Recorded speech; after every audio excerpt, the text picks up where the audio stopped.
Vamos agora à entrevista do dia com Maria Lídia Flandoli.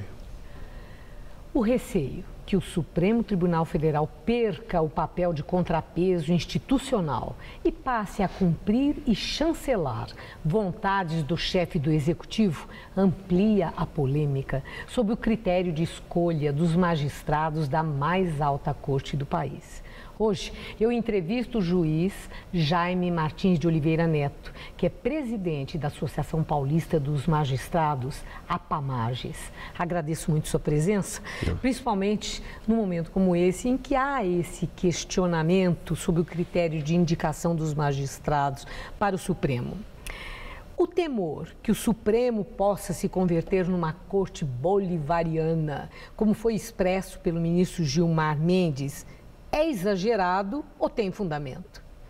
Olha, eu particularmente acho exagerado. Eu penso que não há esse risco. Nós temos hoje no Supremo Tribunal Federal os ministros que deram mostras em vários julgamentos, mas muitos, especialmente no caso do chamado mensalão, da independência com quem eles vêm agindo, com que eles vêm trabalhando no Supremo Tribunal.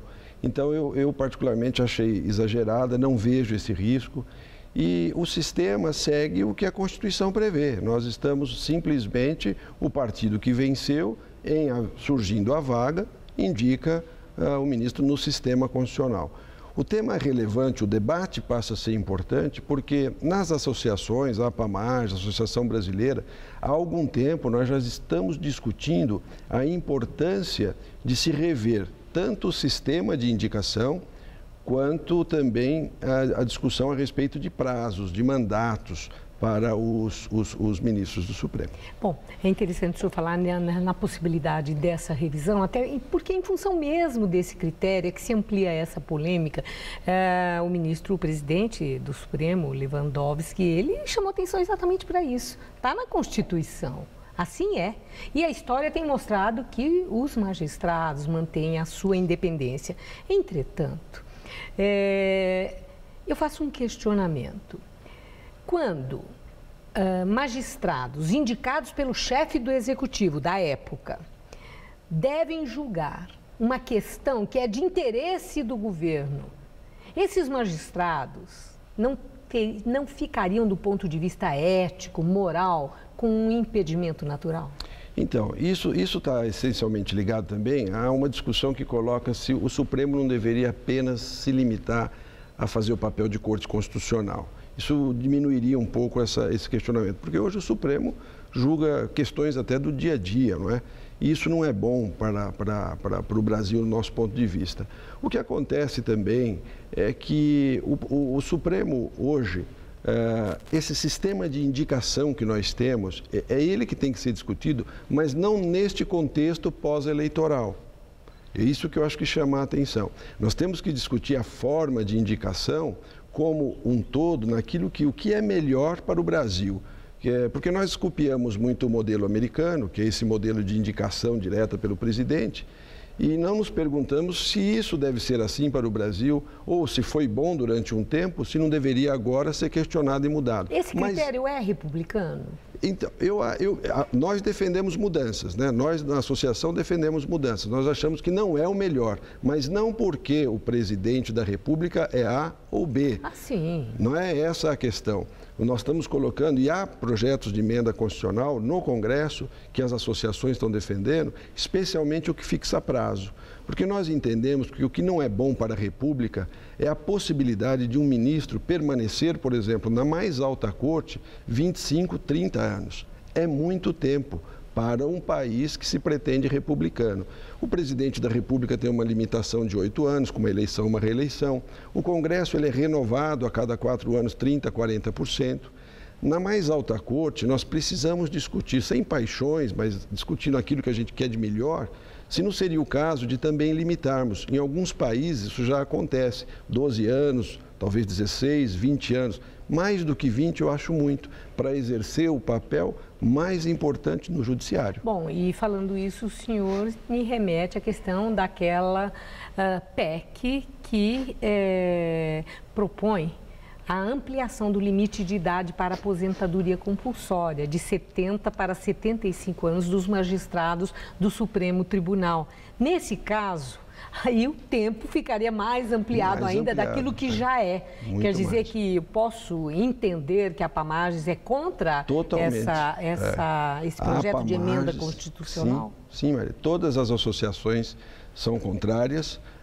A AMB, que lidera as associações estaduais, a Associação Trabalhista, a ANAMATRA, e também a Associação dos Juízes Federais. E o argumento qual é? O principal argumento é esse: o tempo que um ministro pode ficar na Suprema Corte, no Supremo Tribunal Federal. Dentro dessa ideia republicana, nós entendemos que isso não deve ser assim, deve haver uma limitação. Para a carreira também não é bom, porque a carreira da magistratura traz peculiaridades e nós devemos entender que num determinado instante também é momento do magistrado cessar suas atividades. E esse tempo hoje de 70 anos, nós entendemos que é um tempo bastante bom, bastante razoável. Temos defendido a manutenção dessa idade como idade para a aposentadoria compulsória. Eu quero retomar a questão dos critérios para a indicação. Em função da polêmica, né, são lembrados vários aspectos. Dentre os aspectos, e aí como o senhor bem lembrou, nós não estamos falando do presidente da República identificando, nós estamos falando em tese, a tese que define o critério. Sim. No Brasil, nós temos a reeleição. Portanto, um chefe do executivo pode ficar até 8 anos no poder. Pode fazer o sucessor. Então, esse sucessor também pode ser reeleito, fica mais 8, são 16 anos. Coincidentemente, é o caso, né, do momento atual. Não é o momento atual que está em questão, mas é o período de 16 anos de uma mesma corrente partidária, política, mantendo a chefia do chefe do executivo pelo voto livre dos brasileiros.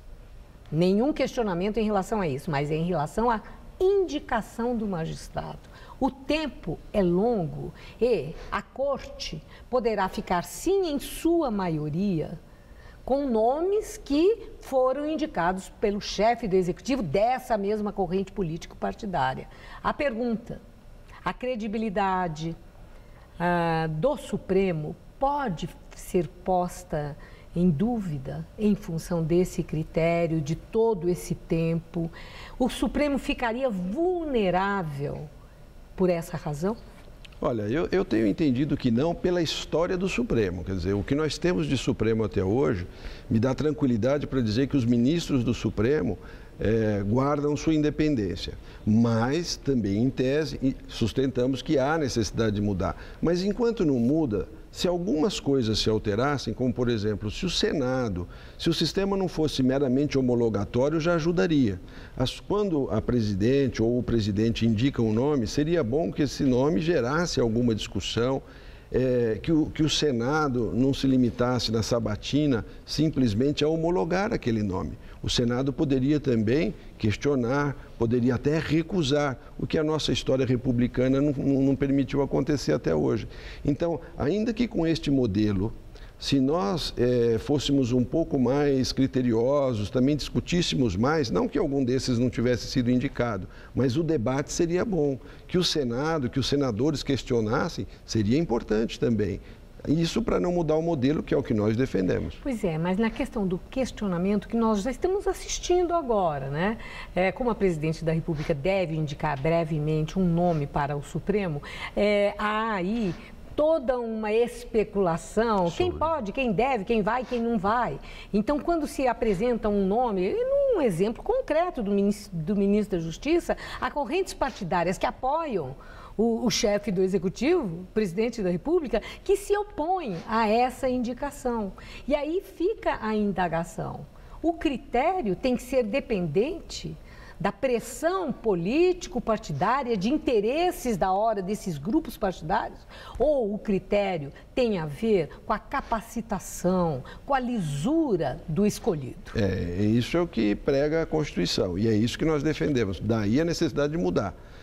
E por isso que nós somos também contrários a essa proposta de passar de 70 para 75 anos, porque isso não resolve. Até porque o que se está pretendendo nessa proposta simplesmente poderia transferir para daqui mais 4 anos, porque não há nenhuma garantia de que por exemplo, o partido que está no poder não vai continuar daqui 4 anos. E aí, daqui 4 anos, quando ele nomeasse, ficaríamos mais 5, não é verdade? Então... Eu entendi. E eu agradeço muito os seus esclarecimentos. Obrigado. Nesse momento em que tanto se fala e tanto se pensa sobre os critérios dessa indicação dos magistrados da mais alta corte do país. Obrigado. Uma boa noite, obrigado.